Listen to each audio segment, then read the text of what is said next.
Welcome to Alpha Book Club. Hi, Internet. I'm Hector Navarro. Maud and Rachel are currently stuck in a trash compactor fighting off a trash monster creature that found its way onto the Death Star, guys. So be tweeting at them and saying, we miss you. May the Force be with you. You guys are great. But joining me this week, our Nerdist producer and super Star Wars fan, Mr. Jesse Gill. Yes. Round of applause, Jesse. So excited you're here. Thanks for having me. And one of my good friends, Bert Jennings, is here. Bert. Bert also runs a Star Wars role-playing game, so you can check out Bert's info to kind of get updated on that. Suffice it to say, two huge super Star Wars nerds. And me, I've always considered myself a bit of a cash fan. But so excited you guys are here because we are going to be discussing the book Thrawn. We'll get to that in a second. But of course, always a warm welcome to our Alpha community, guys. The chat. You guys are fantastic. We cannot do the show without you. We really love seeing you guys, and we want to be reading a lot of comments tonight. We really love seeing that insight that you bring to the chat. So let's get into our second week of discussion about Timothy Zahn's Thrawn. Woo. First up, we got to do the previously on section. Now, you guys are coming in hot, and you were reading the second section, but you were also like in process of reading the book. You were nice enough to sort of catch up generally to where we're at so that we can talk about section 2, chapters 8 through 15. But let's do it previously on. Timothy Zahn, author of the old EU Thrawn novels, Heir to the Empire, Dark Force Rising, and The Last Command. The novel takes place after Revenge of the Sith and the Fall of the Republic, but before A New Hope, because now this is canon. Yep. Now, before we get into that and some of that background, question for you guys. Have any of you read those original Thrawn novels, the Timothy Zahn stuff? Oh, yeah. You did? I did. You did? I literally was reading, I was halfway through Heir to the Empire when this came out, and I shelved it to then read this to then go back. That's awesome. Well, guys, tell us a little bit about those books. What was it like reading those when those were coming out, 1990, 1991? When did you read them? What did you think? I'm just like anybody else. I grew up obsessed with Star Wars, and there's levels to it. People exist someplace on that spectrum. I remember being, I guess at 91, I would have been 10 years old. Wow. I remember, I guess I just dated myself. My bad. Look at them right there. Yeah, I have those books. I remember being with my mom in line at the supermarket and seeing one of those on the stand and being like, there's books? There's Star Wars books? And the Thrawn trilogy was what opened the door to the EU. Ooh. I think that's true for a lot of people. That was really kind of what made 100%. The EU kind of pop. Even I knew about Thrawn, and I had not dived into the EU sort of coming up just from my friends and stuff like that. And if you can pull up the picture too of the new covers as well, I think these are gorgeous too. The new covers that Star Wars Disney Books is now printing that have the Legends little line on there, right? It's not the original covers. I still call it the EU. Yeah. It's still we the can call it you can call it Legends all you like, but it's for sure. EU. Look at that. I think those are rad. And those are gorgeous. It's really cool because I know Bert and I have had this discussion. Bert, you've got mixed feelings about Disney taking over Lucasfilm, obviously because Star Wars is very true to your heart. Yeah. And one of the first things Star Wars fans heard was none of that stuff counts anymore, which is heartbreaking. It's devastating. It sucks, right? Especially when a character like Thrawn, who only existed in the EU, is now sort of disappeared. But lo and behold, we've got a new Thrawn novel. We've got the character appearing, voiced by Mads Mikkelsen's brother, in Star Wars Rebels, which is canon. And so spot Disney's still printing the old stuff. Yep. So I think it's really, really cool. But Bert, can you give us a quick sort of summary of your experience reading the original Thrawn novels? Yeah, so if they came out in 91, I must have been 6 at the time. Dated 7? yourself, wow. So I read it in grade school, trying to explain to all my other friends why this was the coolest thing since sliced bread, and they're all like, "Get outside more." But no, overrated. It's overrated. And I had the exact same thing where it opened up an entire universe of wait, so there's Star Wars beyond the movies, because up to that point it's my dad introduced me to Star Wars. Movies, that's it. And it was that was it, and you had your toys, but then you started reading all these stories, and the Thrawn trilogy is so I'm rereading it now to be does it still hold up? And so far I'm like, yeah, this is pretty spot on. Yeah. But it just opened up the entire universe. Wait, Star Wars exists outside of this movie. I have so much fun playing in this space. I want to read how other people play in this space. Really quickly, Hector mentioned that you had mixed feelings about the Disney takeover. Yeah. Yeah. To me, being a kid, even with the EU. And getting into all that material, there was always a point where you ran out of stuff to get into. Yeah. There was only so much to read. Yeah. There was so much to watch. And the thing that I do love about the Disney takeover is that now I'm so behind Yeah. that I will That's true. literally That's true. never run That's out of true. Star Wars That's to get so caught cool. up. I get that. I can That's see so that. cool. Yeah. Yeah, dude. I'm 2 seasons behind on Rebels. Like, I still have to watch all of Clone Wars. I know that was before the Disney That's a takeover, good but problem still- to have. Yeah, it's a great problem Yeah. to have. It's a great problem to have. But Yeah. it's that's a great point, Jesse. I really like that. So that brings us to our very special guest. Yeah, I think it's Lars Mikkelsen. Yeah, but we should really call him Mads Mikkelsen's brother. Yeah. Oh, I feel bad. No, Lars is great. No, Lars yeah. is great. Galen Urso's brother, Doug Urso. Yeah, Doug Urso. Yeah. So this is great, guys. We've got a member of our community joining us via Skype. Let's all say hi to Miranda, who's joining us. Hi, Miranda. Hi, Miranda. Are you there? Hello. Hi guys. Hi. Thank you so much for calling. I'm going to turn down my earpiece. It's super loud. Yeah. Let me turn that way the hell down. Where's the volume on this bad boy? I think Other I can side? hear you. What? Oh, sorry. Volume? Huh? Sorry, Miranda. This is all my fault. Oh boy. Here, it's this thing. Oh, you've got it? How are you doing That today? can't be for me. Anyway. Good. I was actually really excited to share this today because I'm a teacher at an elementary school, and cool. we're celebrating Teacher Appreciation Week this week. And one of my kids did a drawing of me. Oh, that's awesome. look at That's that. awesome. That's very cool. Miss So it was- Miranda. and it came in with like the whole May the 4th last week. I'm just reading all of this. Oh my gosh. Yep. Well, happy Teacher Appreciation Day. Come on, guys. Everybody in the chat, give it up for Miranda. Happy Teacher Appreciation. Well, that's so fantastic. Again, thank you so much for calling us. So what have you been thinking about the book so far, Miranda? What do you think?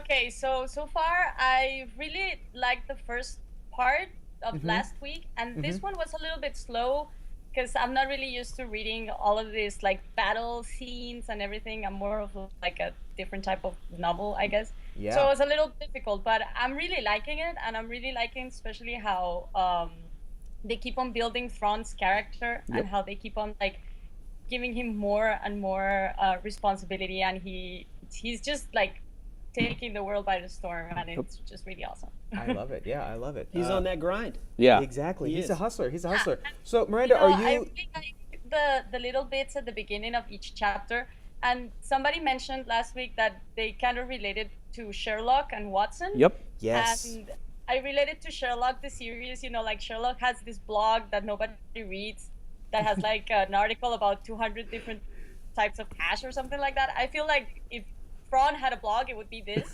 Yeah. Yeah. Yeah, just like those little summaries of like how to be a good tactician. It's like, who would be reading that blog? I don't know who would even be reading that. I, for one, would like and subscribe. Yep. Yeah.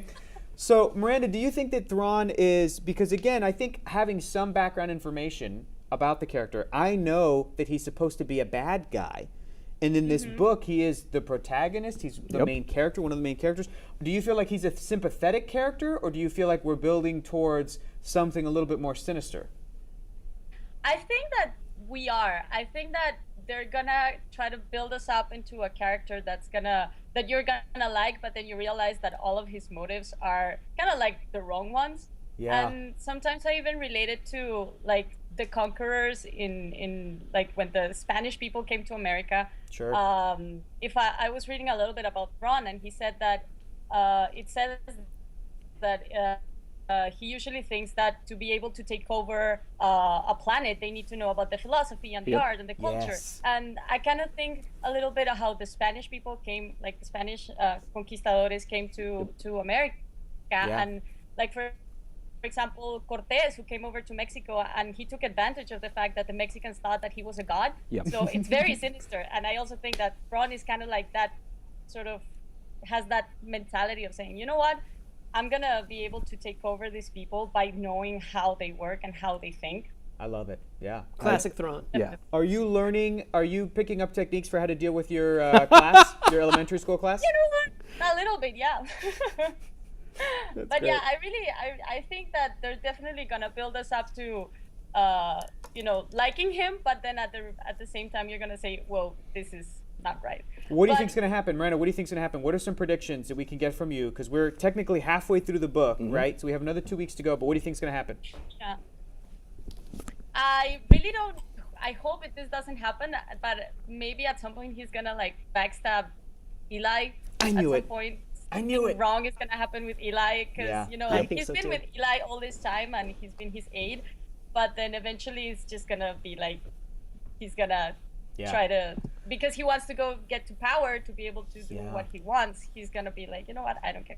The first time I read the name Eli Vanto, I was like, oh, that guy's going to get screwed. Because he has a very sympathetic name. Totally. Yeah. And he's not in any other Star Wars thing related to Thrawn. Nope. Like, he's not in Star Wars Rebels, right? Standing next to him. No. He's probably going to die. Let's be real. He's probably going to die in this book. He's cannon fodder. Blaster fodder. Blaster fodder. Canonical blaster fodder. So, last question for you, Miranda. Is this the first Star Wars novel that you've read, and would you read more? Yes. Yeah, no, I would definitely love to read Heir of the Empire to, like get a little bit more into Thrawn. I think it's a very fascinating character, and especially reading like the backstory of him, it will make me really interested in seeing how he becomes the bad guy eventually. So it's really exciting, and this is my first Star Wars novel, so it was really fun. That's cool. Well, First Miranda, of many. First of Miranda, many. thank you so much for Yeah. calling in with us. And one more time again, happy Teacher Yeah. Appreciation Day, Miranda. Thank you so much for doing the most unappreciated job in the world and the most important. So huge thanks for that. And hopefully we'll talk to you again and keep enjoying the book. Thanks again, Miranda. Thanks, Miranda. Thank you. Bye. Oh, Miranda, I think she's going to get her heart broken. I really do. I see. I I think don't. we're I all don't know. going to get our heart broken. I don't know. That Thrawn is going to turn out to be a real piece of work. Okay. That's your perspective on it. I think he's a good guy the whole way through. But you're so like an Empire I guy am- all the way. I That's am. what you care Yeah. about. That's what you care about, Bert. So to go back a little bit, the sort of previously on, up to this point, we learn about Thrawn and his backstory of getting sort of picked up on this planet when he's a young-ish man. Well, probably not too many years before this story takes place, but he's been like marooned on this planet for disagreeing with his sort of his elders of his very obscure and hidden species and race that not a lot of people have. They're like a legendary race. He gets picked up. He gets paired with Eli Vanto because he can kind of translate for him, and then it just keeps going from there. We meet the politician character, Arinda, I think is her name. I forget, but we'll have it here in a second. Who's also from Rebels. Is she really? Yes, she's an Imperial officer in Rebels. So part of this book, her character is her- Correct me if I'm wrong in chat, but I think Okay. that's true. Yeah, she's at least in this last season, she's the female, or she's the woman Imperial officer With that that we see. haircut? Yeah, that's Arinda Price. Oh, Arinda Correct? Price. I think Arinda that's Price. true. I think you might be right. That's very cool. Right there, to the right of Thrawn. Yeah, That that's Miranda. blue bastard. It's my girl That's Miranda right there. awesome. He's so dope. That's awesome. Arinda Price? It's Arinda, yeah. not Miranda. Arinda. Miranda was the Skype guest. Correct, Yes, it's true. correct. That's very exciting. That's really, really cool. So each chapter begins with an inner monologue where he sort of like, just like Sherlock Holmes sets up how to be a good Very leader like / soldier. Art of War. Art of War, which is really, really cool. Some of the themes that we've dealt with so far are that Thrawn is an outsider, and they kind of go into some of the themes of race and how the Empire treats outsiders and people from the outer world as well, not the core world, which I think is really, really fascinating. You're not going to see that stuff in a Star Wars movie, but they're going into like Eli telling Thrawn like, people are racist towards you because you're an alien and not a human type character. Just a quick FYI, Yeah. just so you know. Exactly, Yeah. just a heads up. So how are you guys liking this approach, this sort of Eli and Thrawn hero sidekick, but a lot of it is from Eli's perspective. How do you guys think about it so far? I like that the name Sherlock Holmes has popped up already a few times. That's the first thing that I thought of, at least in terms of the way that Thrawn examines people that he's interacting with.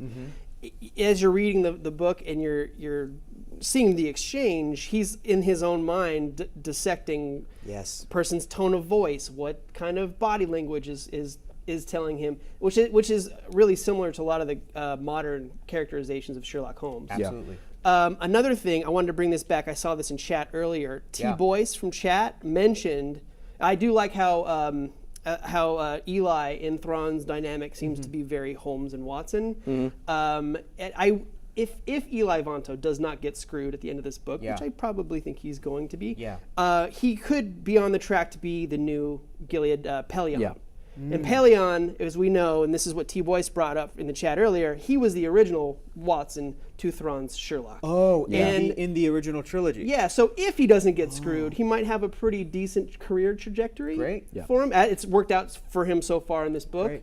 That is if he doesn't get screwed at the end, but I think he's going to get screwed. I think it's also really fascinating that, just a kind of a sidebar, that the whole story is from the perspective of people in the Empire. Yes. And that there are like innocent people in the Empire that are like trying to do a good job. Yep. They're trying to do their jobs. They're in politics, or they're in the Navy essentially, and they see the Rebel Alliance as like rogue terrorists or Yep. smugglers. They're like, technically, yeah, they are criminals. Like Yep. you have to. I think it's a really interesting perspective that you don't often get. But then I remember like, oh yeah, wait, they're all led by the Emperor, who's like a piece of shit. Yeah. Like it's that thing of like, if only they weren't led by the Emperor, right? What if like Luke Skywalker ended like what would the dynamic be?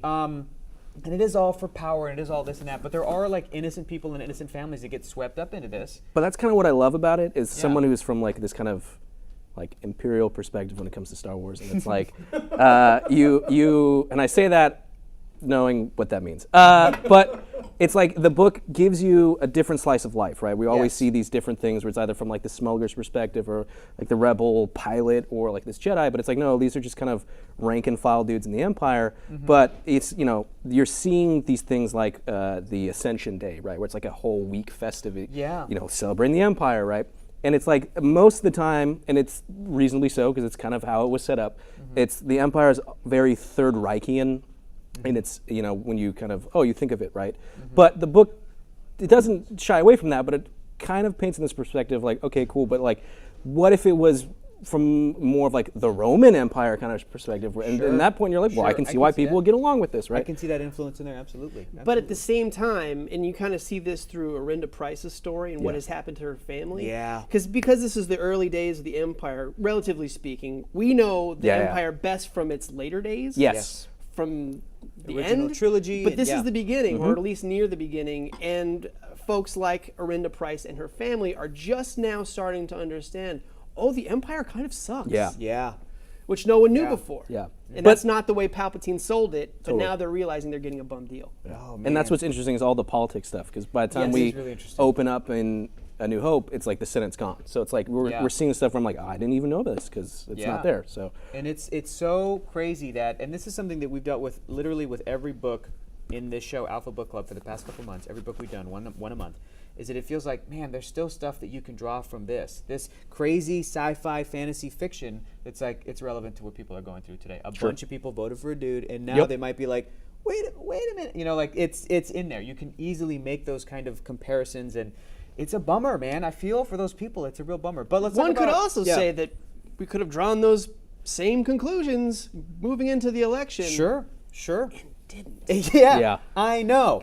Tell me about it. Let's take a drink. That's Yep. right. Drink to that. There we go. Mastera says, I think that Zahn does an amazing job at building this universe. I honestly agree too. And since you guys are big Star Wars guys, I kind of want to skip to this. I don't know if this is in there. How accurate is it to like the timeline of Star Wars canon? Because they mention the Clone Wars often. They mention the Buzz droids. They mention. Has there been anything that they mentioned so far that you've read where you're like, yeah, I remember that from another thing, or yes, that makes sense. That lines up. it's sprinkled all the way through, like just like the referencing to like ships and like places and events in like the Clone Wars, because that's kind of, you're coming off the heels of that. And again, in the context of the story, it's like you can understand why people are going along with the Empire so much, because it's like, hey, we just finished this war, civil war, right? Yeah. But anytime there's a ship where I'm like, oh, wait a second, I don't know what that name is, and I'd look it up and I go, oh yeah, that one, and I'd instantly recall everything else, right? Yeah. And it's, I think so far they've done a really good job of, again, having stopped Heir to the Empire to then cut into this. There's the EU, right, and then there's the Legends, right? But this is technically canon, but it's done such a great job of, I could easily put this book in front of Heir to the Empire, and it adds so much to a book that's not necessarily supposed to. It's Ultimate Thrawn. Yeah. It's like Marvel's Ultimate imprint, or at least really what good. it used to be. Sure. That's not what it is now, but it's kind of the same idea, because it takes a lot of those same canon story points and details about the Chiss culture. Chiss, Works those in really subtle and fun ways. Yeah. In terms of how it deals with the current overall canon, same thing. Yeah, I feel like there's little bits and nuggets like sprinkled throughout the book, which has been great, because that's been the way all of these new new canon Star Wars books have been, at least for me. I've read most of them, not all of them. I'm still working through a few of them. I'm working through like 3 at the same time. But that's the Lucasfilm Star Wars story group at work. That's Sure. what that Yeah. is, Good. and that's what they're Yeah. there for. Good. Is making sure that like not only in the novels, but the comics and the video Yep. games and the movies, we have all these little sprinkles, things and things that for people like me, when we see them, they're like, oh, I know what that is. Yeah. But it's for me that's been super rewarding. For sure. I want to talk about this, guys. Thrawn's relationship with art. Miranda, our guest earlier, she mentioned it. Thrawn really appreciates the finer things in life. He's a cultured individual. And I even marked down a section in the book that I wanted to read because I thought it was so badass. It was so interesting, so cool. But there's a section where he talks about art. For some, it was a measure of culture. For others, it was a measure of wealth. For most, it was a matter of simple enjoyment. For Thrawn, it was an invaluable tool. The Thunder Wasp's computer library had only a limited catalog of art reproductions, and only 3 pieces of those were from Umbara. Fortunately, Thrawn had spent the past 3 years building up an extensive collection of data cards that rivaled the best art archives in the Empire. He sat in his cabin, surrounded by holograms of sculptures, flats, mobiles, kinetics, interactives, and other art forms the Umbarans had developed and explored over the centuries. Of particular interest were the subtle changes that had taken place between works created before and after the Clone Wars. The other Chiss didn't understand. They never had. He'd been asked innumerable times how he was able to build such detailed tactical knowledge from such obscure and insignificant ingredients. The question carried its own answer. To Thrawn, nothing in a species' art was obscure or insignificant. All the threads tied together, all the brushstrokes spoke to him, all the light curves told the story of their creator. Artists were individuals, but they were also products of their culture and history and philosophy. Yep. The weave of artist and culture was evident to the discerning eye. The fundamental pattern of a species could be sketched, then drawn, then fully fleshed out. Most important of all, the relationship among art, culture, and military doctrine could be deduced, and what could be deduced could be countered. That's terrifying. Yeah, it really but is. so cool and so smart. Yep. I Real love that quick, stuff. Can we start a new show where I just drink wine and Hector reads Star Wars to me? Because that was Yes. awesome. Yeah. Yes. Chapter 16. Alpha Hector reads. Alpha read along. To me. Alpha Nobody read else. along to Jesse, yeah. I mean, how do you guys feel about the way that Timothy Zahn is writing Thrawn? Because this is a tricky balance. Yep. When you read in fiction a character that is supposed to be the smartest guy in the room, whether it's Sherlock or Hannibal, Sure. right, played by Yeah. Mads Mikkelsen in the Hannibal show, or Batman, or Iron Man, or Reed Richards of the Fantastic Four is a great example that, like, good Fantastic Four comics for me are hard to come by because that's such a tough balance. How do you do that thing and still make him, like, relatable, approachable? How do you guys feel that Zahn, up to this point, is doing? Is he doing a good job, or do you feel like it's a little distant? I think there's points in this, like especially within the section for these chapters, where it's very easy to kind of, and it was kind of mentioned earlier, push Thrawn into like a demigod kind of level, Right. where he's almost too smart, right? So it's like, okay, cool. Well, at that point, once somebody just instantly solves everything, they're not interesting anymore, despite it even being Thrawn, right? Yeah. And I found there were moments where it was subtle and it's simple, but there are either setbacks that he comes into when it comes to him understanding the social element of things, right? And him having the conversation of like, I don't understand how politics has anything to do with promotions. And she's like, well, let me tell you, right? Yeah. And it's like you're seeing, so there's a level where he's a master of his field in this, and yet, he'll come setbacks. So they're kind of, but naive and inexperienced in this. in these and levels. that's where Vanto comes in, or that's where, totally. and then you're kind of seeing these. We keep going to this the Sherlock well, but this his nemesis, right? What is? No. In the book. In the book, It's, what is it, Newsflash? No, what is it? I've got a theory about that. I'm going to Yeah. look up, Is it guys. next one? No. yes, Swan. Night Swan, Night right? Swan. Or you're Ooh. seeing somewhere where he's like straight up being like, no, like this is him challenging me, and you're like, Yes. it's like that's really egotistical, but I Yes. kind of believe it, right? Yeah. Kind of respect that. Yeah. So I think that's the part where you're seeing these, it's so easy to make him, because he's just a beloved character, he solves everything. He comes in the room and he just Tony Stark's everything, and you're like, okay, that's fine. Yeah. But I'm seeing these levels where oh, okay, he messed up there, or like, oh, he didn't get all that Tabana gas, and like sure, now for that sure. everyone's kind of on his butt. And it seemed like in that whole sequence, the Tabana gas sequence, it like, oh my God, Thrawn is amazing. Yes. He's going to crush it. And then he like, whoa, we Doesn't lost him, do but we it, didn't yeah. yet. I thought that was really, really good. And just about Night Swan, here's my theory on this before we get to you, Jesse. I think that Thrawn is Night Swan. Ooh. Boom. Did you think the same thing? I didn't, but I do now. I think that now he's like, he goes to his quarters at night. He goes to his quarters at night and he's literally like, I'm going to make an order for this and this and this, and I am Night Swan. And it'll give him an excuse to go and do all of the shit that he's doing. So you're saying that the end of the Thrawn's book is going to be master like, plan is I am Night Swan. is that he's catfishing fools. Yes. Yeah.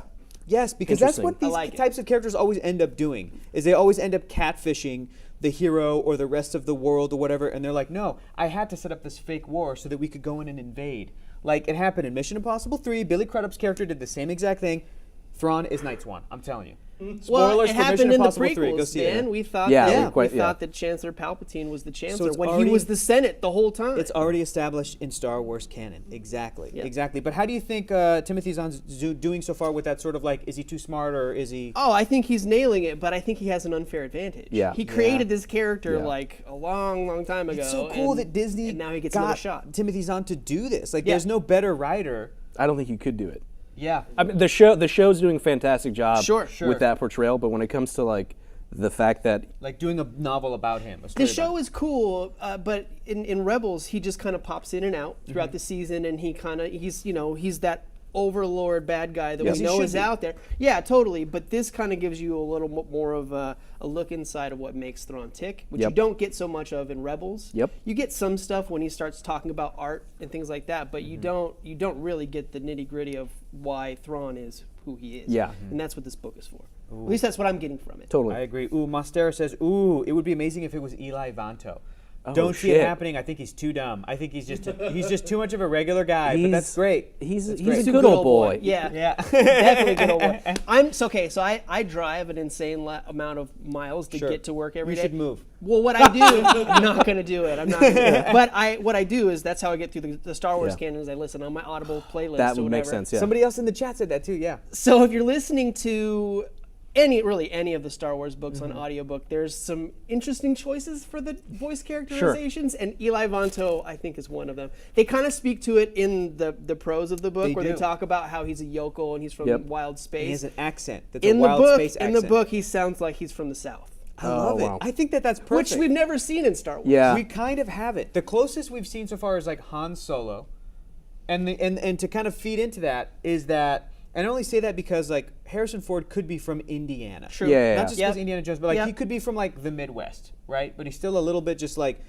he's almost almost has like a slow drawl, a little bit, just Yeah. a teeny tiny bit. But I think it also feeds into that we're being told that the Han Solo prequel movie is supposed to be a Western set yeah. in Star, which is like, that makes sense. He's a smuggler and it's the Outer Rim.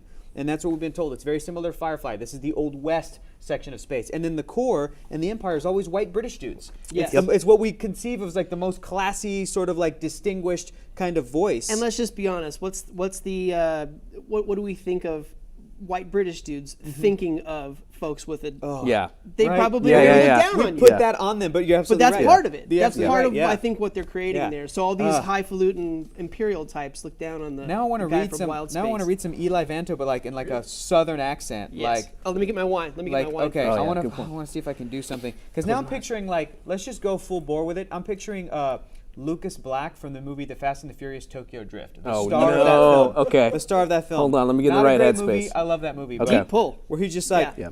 what's DK mean? Like Donkey Kong? I'm gonna learn how to drift. I'm gonna go save. You my might girlfriend. ruin this character for I'm gonna me. This is Eli Vanto. I'm Eli Vanto. Not that we've heard, sir. Eli said. Yeah, it's already Yeah, like you what a can't- jackass. yeah. You're already like, oh, this guy. Oh my gosh. Let's see here. Here we go.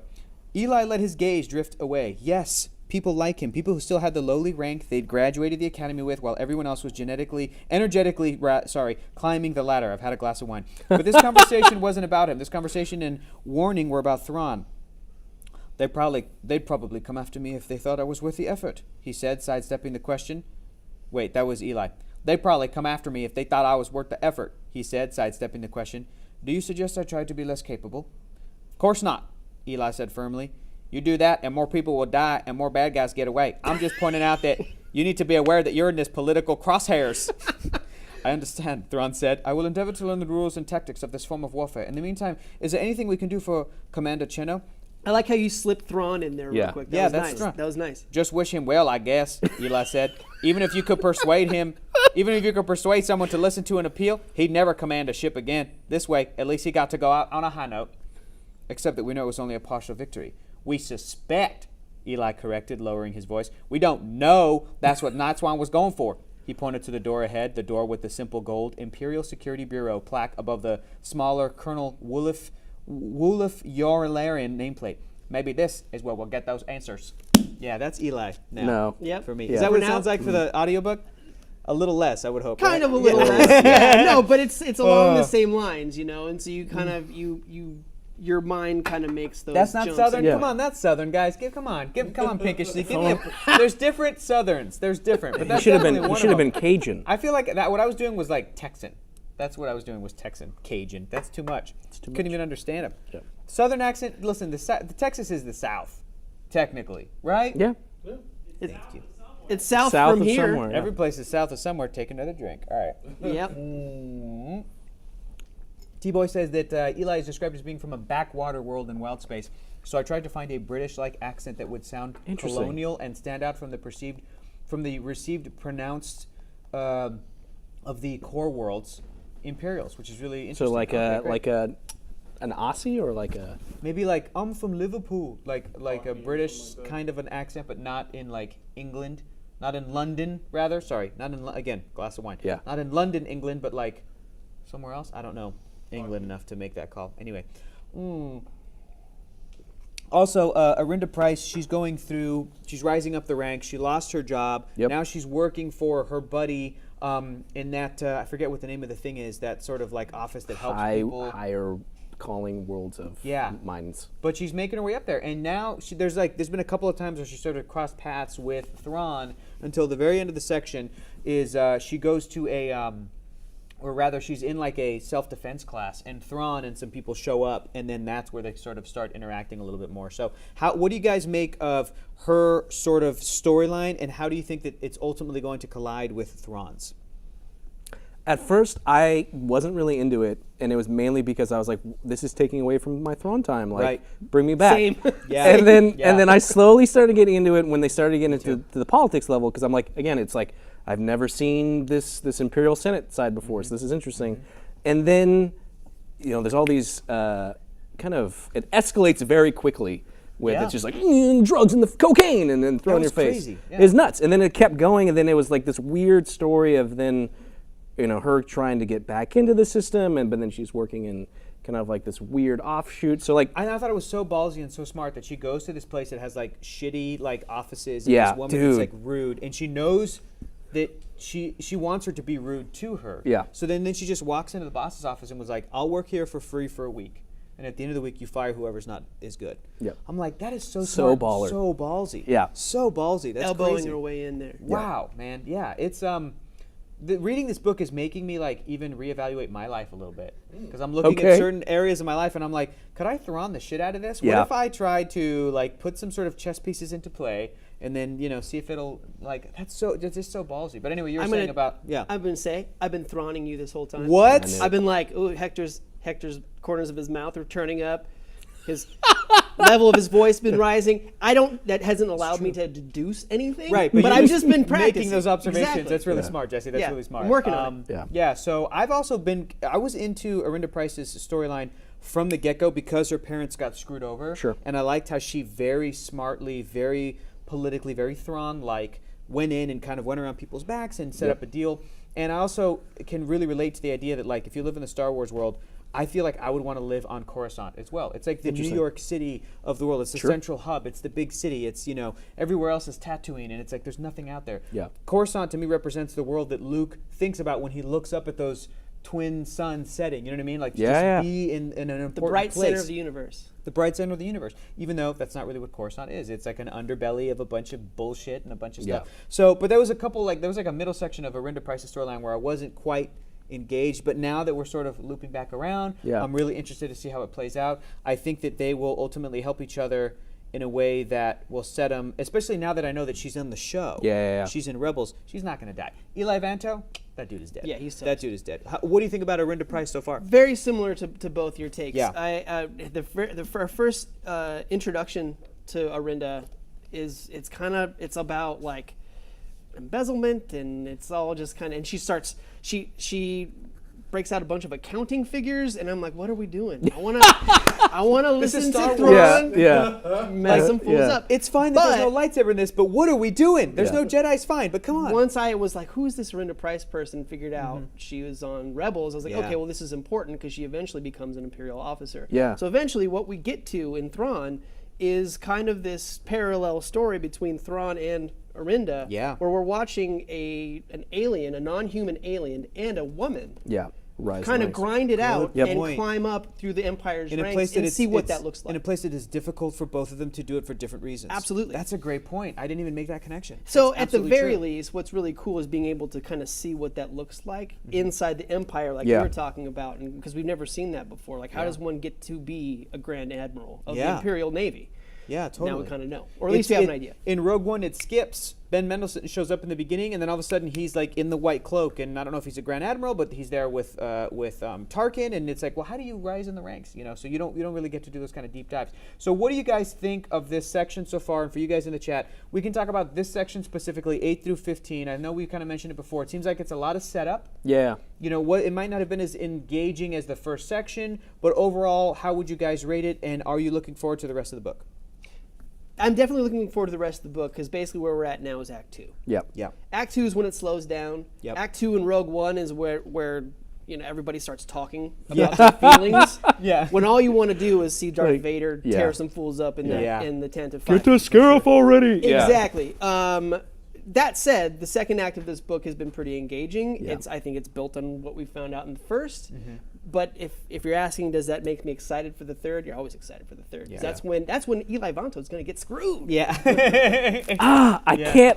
If it happens, it's going to crush me. I'm prepared. Again, it might not. What was the name of the character? T-Boys. I think you said it, Jesse. Gilead Pelion. Gilead Pelion. He's like super old though. People have already been making the connections, and you guys in this chat have been saying it too. That like it seems like the Lucasfilm Story Group. It seems like Disney. It seems like publishing is looking at EU stuff and kind of being inspired by what they want to be inspired by and putting it into their new stuff and sort of reimagining it, if you will, for like a new audience and making it canon. And I almost like this story better. Like I would want his second in command to be the dude that's like his ensign that starts off from the beginning, and it's just like, no man, I'm going to take care of you kind of thing. Like that's the thing is like anytime we're like it's not even a buddy cop, but it's like this whole thing of like them doing it together, and you've seen this resentment, but I'm like no, like there's parts where he has, Eli has these moments where he's like, God, it'd be so much easier if I just dropped him like a bad habit and left, right? For sure. But then he sticks with it, and there's times where Thrawn's like, I'm concerned about like where. Oh yeah, I guess that is weird that he's still. So I'm like, no, like come on, don't end the bromance, don't do it. Yeah. But, So this is Game of Thrones did this to me. It ruined me. So because now.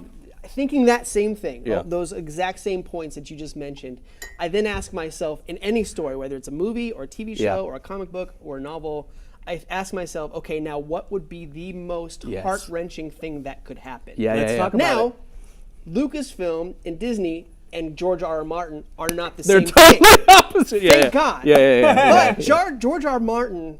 R. Martin would kill the shit out of Oh, Eli absolutely. Vanto. Absolutely. But it would be the most messed up thing that could happen to that character, so that's always what I think is going to happen. It would be a way to like, I feel like George R. R. Martin would do something where Eli would die, but knowing that he was being betrayed by Thrawn while he was dying, and then Thrawn would essentially have this thing of like, I set this up from like the first day that I met you. I knew that we would be here. We would land here in this moment, and that I would have to make a decision, and I made the decision that will benefit me, Eli. And then he would bring out Eli's mom, who would be like, I set this up, and I never loved you in the first place. It's too much. It's too much. That's what would happen. Thankfully, like you said, Jesse, Disney is not that. Not the same. Not the same. Not the same. But if there was ever a time for storytellers to go into some deep, dark places of the Star Wars universe, it's in novels like this. Yeah, absolutely. So, like, absolutely. I wouldn't count him out. Like, Timothy Zahn might really break our hearts at the end, which is a real bummer. Yep. How are you guys liking Thrawn as a character? Oh, he's always has been one of my upper echelon Star Wars characters, and that's only from the 3 books that we had him in. And this only adds to it. Like he is tier 1. I made this comparison last week. My favorite character from Star Trek is Khan Noonien Singh. Khan, played by Ricardo Montalban, and I guess kind of played by Benedict Cumberbatch. But Khan, yeah. kind of, No. but Khan, because, and there's so many. All right, become. There's so many similarities between Khan and Thrawn. Yeah. Their names rhyme, but also they are like brilliant tacticians. Yep. They're in many ways superior to the sort of characters around them. yeah. They're But the they're ultimate still foil. ultimate foil. But there's still like sympathetic aspects to them, and it's so fun to be a fan of a character who is the smartest guy in the room that he walks into, but still kind of gets set back and everything. So I have been really enjoying Thrawn as a character up to this point, and I think that Timothy Zahn's been doing a great job of making him not too disconnected. So how do you like the character Same, Thrawn, yeah. Jesse? I love Thrawn as a character. At least, again, this is Ultimate Thrawn. So Ultimate Yeah. Thrawn. yeah, I love feel that. like I love again, it's all those things kind of congealed together. It's the same author who created this character has a second run at this character, Yeah. a new chance, and so I feel like this version of Thrawn is it's sleeker. Yep. Yes. It's more More distilled. boiled down, to distill to the essence of what Thrawn is supposed to be. Very cool. And we get to see him, or the same character, or the essence of that same character at a different point in his career, and how he climbed up. So I think that Very has interesting. all been super fascinating. I don't think that that you could ask a Star Wars fan, hey, what do you think about this book, or about this character, and have anyone say like, no, Thrawn, he's the Thrawn's- worst. Thrawn sucks. Yeah. Thrawn's awesome. I agree. Have you, as you're reading it, for no reason whatsoever, is this bias towards me? Have you had a more Don't do positive that, view Bert. of the Come on. Empire Bert's as always you're been- reading he's it? an Empire guy. He's an Empire guy. Jesse, where do you fall? Are you more of like fans of like the Rebel Alliance and those characters, or the Empire and those characters? I guess if the lightsaber that I paid a Yeah. lot of money for and I own, and might be upstairs at my desk right now, is green. Okay. Cool. Okay. I think that should tell you Yoda. everything you need to know. Sure. Yoda. There you go. Yeah, that's a great response. playing with red is fun every now and again, but I'm more of a I hear green you. guy. I think I hear I agree with I identify more with the Rebel Alliance. I love it. But as bad guys, the Empire is fucking cool. They're the coolest. They're the coolest. And I've never. So I can say I'm not Look Empire, at Courtney but I showing love off her Empire at the same time. tattoo. Look Yeah. at that. Look at that. Love it. There it is. Let's see it. What is it? Just can't figure it. It's the Imperial crest. That's so cool. Wow. Am I allowed to show skin on this? Yeah, you can show some skin. I mean, you got some do tats. I have some Death Then I'll Stars have to on show my? mine. Did you have to show yours that you just got at Star Wars That's Celebration? great. Yeah. Never forget Death Star. Yeah, I 1. got mine at. See if I can show it to that camera. Oh, Look that's at that. cool. Look at Can that. you guys see that? Yeah. Best So of both here. worlds.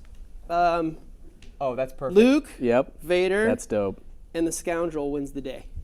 So Well there you done. go. So that I Yeah. think that tells I you love everything. that You know, we you just have a showed you have a Death Star. Yeah. yeah. Yeah. There you Rebels. go. Yep. So there you go. I love that everybody just showed their tats. I think that's so great. I've got nothing to show for it, but I will say this, Bert. I will say that like, ever since the first Clerks, with that Interesting. argument of like, oh, all of the poor independent contractors that blew up with the second Death Star. Yeah. I never bought into that. I was like, no, it's the Empire. Like they're fucked up dudes. Like I never bought into it. Honestly, not until reading this book am I sort of realizing like, look, there are not people that are, to quote Star-Lord, 100% a dick Yeah. in the world of Star Wars. And I think that seeing this side of characters that are like, they're just trying to live their life. They're trying to essentially have a career. And in this world, one of those careers is a Navy-style military career in the Empire. Yeah. You run a ship. You work for the Empire. You do this, you do that. You stop smugglers. You stop criminals. You stop pirates. Like, they're in the right in that respect. But I still think that You kill Jedi if you can find them. crazy. It's like that's the did. thing that I'm like that I kind of struggle with. I still struggle with I that. won't But refrain. what I'm almost more interested in, this book is doing a really good job of getting me interested in the original Thrawn novels. Sure, yeah. Which is where Grand Admiral Thrawn took over for the Emperor who died. That I'm interested in. I'm like, what happens to this world once the evil Emperor and Darth Vader die and Luke killed him, essentially, and like the good guys are celebrating on the moon of Endor? What happens next? There's entire infrastructures and economies and Yep. like planets that rely on the Empire to run its business the way it's being run. What happens? So Thrawn takes over. Now then he's the bad guy and he's fighting Luke and Luke's friends and their heroes. But I'm like, I'm still interested in like, what happens to the Empire? Well, that's now explained in canon in the Aftermath books. There's In the it's a trilogy Aftermath book. of I'm gonna check them. those out as well, I'm for sure. almost all the way through Empire's End, which is the last one. But basically, that picks up almost directly after the end of Return of the Jedi. And it's interesting because yeah. sorry to interrupt. Please. This the original Thrawn book, or the original Thrawn trilogy, and the Aftermath trilogy. in terms of the chronology of where they fit in, Yeah. are kind of in the same space. Sure. And Sure. the reason, the way that they're different now, that Thrawn now appears at the beginning of the Empire instead of after the end of it, totally changes, I think, what his motivations, his goal motivations have to be. Yeah. Because at the end, in the original EU novels, he was just like any of the other opportunists who wanted to take over the infrastructure that was left when the Emperor was thrown down that really poorly placed reactor shaft that was in his office. Yeah, in his office. Bad idea. Anyway, First fix. well, I That's think the that's first not fix. that's not the Emperor worst. Palpatine, did you want us to put up a wall? Because this is a pretty steep. He's like, no, you know what? leave it. We have other design flaws that Yes. need to Yeah. be fixed Yes. before Yeah. that. Yeah. But no, if he's at the end taking over what was there before, The power vacuum, right? now he's just a cog in the wheel. Yeah. So his and I haven't got a clear sense of that from this book yet, as to why the Empire. Why or were they just the first one to come across this exiled planet? And he says, Interesting. I'm going to grind my way up through their ranks. Yeah. Or is there something greater? I think with Thrawn, it has to be something greater. Yeah, there was Yeah. something in the beginning, early, where Eli Vanto or somebody said, well, you'll have to take care of that problem once you're a Grand Admiral. And he was like, interesting. And I feel like everything is. And then he says, yeah. I will do that I will as do fast that. as I can. Yeah. And then Eli Vanto is like, well, he's not messing with me. yeah, yeah. Yeah. And Because he is. I'm thinking that at the end of this book, if we can talk a little bit about like what we think is going to happen at the end, I think that there's going to be a moment where Thrawn might take revenge on his own people that exiled him. I feel like with the power of the Empire, he's going to do something to like, and now my people are wiped out, or so like, or like, Interesting. and now they bow down to the power of the Empire, which is essentially me, which essentially makes me the most powerful person on this planet. I feel like there's going to be something about the Chiss that is going to come back full circle. That he seems like a character like that. Because there's also got to be a reason why the Chiss don't appear beyond Through- that point. exactly, Because this is a for sure. pretty. Exactly. This is right in the middle of the canon now. Yeah. It's right. Why smack would dab not- in the middle. why wouldn't we don't see Thrawn- them on either side of this? Totally. And something at the end of this book, Yeah. I think has to. It's going to play be, that. I think it's going to be an Eric Cartman, Scott Tenorman, Major Eat Your Parents moment. Like, I really Wow. believe it's going to be I this, don't- like, what the fuck, Thrawn? Like, he's going to do something Yeah. so evil that he's going to turn from Bart Simpson to Yeah. Eric Cartman, where you're Yeah. like, whoa, this guy's full on evil. And now he's drinking the tears. Yeah. He's, Yeah, like, exactly. Really happy about it. Oh, It's your so tears, delicious. Tears are so Chiss. great, Oh, the isn't tears it? of the Chiss are so great, Chiss. Keep crying your tears, So Chiss. delicious. Jesus, maybe he might do that to Eli. Why would you? Now it's out there. That's going to happen. Man, guys, thank you so much for being on the show tonight. This Thanks was for having so me. much fun. I'm Yeah, so this was great. glad. Here's the other thing too. Like Maude and Rachel were unfortunately unable to do the show. In the world of working at the offices of Nerdist and Geek and Sundry, you could throw a fucking rock. And because we were like scrambling for 2 minutes. Like, do we know any Star Wars? Yeah, we know definitely. We know a few. We know like There's a few who work There's here. we know like Yeah. the Star Wars guys. So Yeah. we'll have them on the show. So big thanks to Thank you Jesse for and Bert having for us. coming on. Yeah. Your homework, guys, in the chat is to read up until chapter 24, which means read chapters 1 through 23. Stop right at the beginning of 24. Also, don't forget that we're on Goodreads. Search Alpha Book Club and come discuss with us. Also, don't forget that on our spin-off show, Alpha Comic Book Club, I'm gonna promo this right now. We just got Star Wars Volume 1 by Jason Aaron and John Cassidy that we're going to be talking about it Monday. So go get good. Star Wars Volume 1, the Marvel Comics Star Wars. Again, just feeding into this conversation that we're having about the new canon, all that stuff. So go get that and check us out 6:15 p.m. right where you're watching this thing right now. Be sure to follow these guys on social media to hit up all of their cool stuff that they're doing. Jesse was one of our correspondents on Mothership for Star Wars Celebration, which was awesome. Bert runs a Star Wars role-playing game show, so go this guy. find Bert and find all that information. If you guys are interested in joining us via Skype on the show, let Courtney know in the chat, and she's going to help move that process forward. And be sending your recommendations to @Nerdist, @Geek and Sundry, and @Join Team Alpha with the hashtag Alpha Book Club for the next book that we're going to read next month, because a little birdie told me that in addition to myself and our two regular co-hosts picks, I think moving forward we're going to pick a fourth pick sort of randomly from you guys, so that you're going to have Very 4 cool. choices to vote from for the next book to read for next month. So right now, guys, stick around for Choose Your Destiny, and then afterwards it's Crafting Comics with Jim Higgins and Tiffany Smith. You don't want to miss them. We'll see you guys next time. Mwah. Bye. May the Force be with you always. Bye.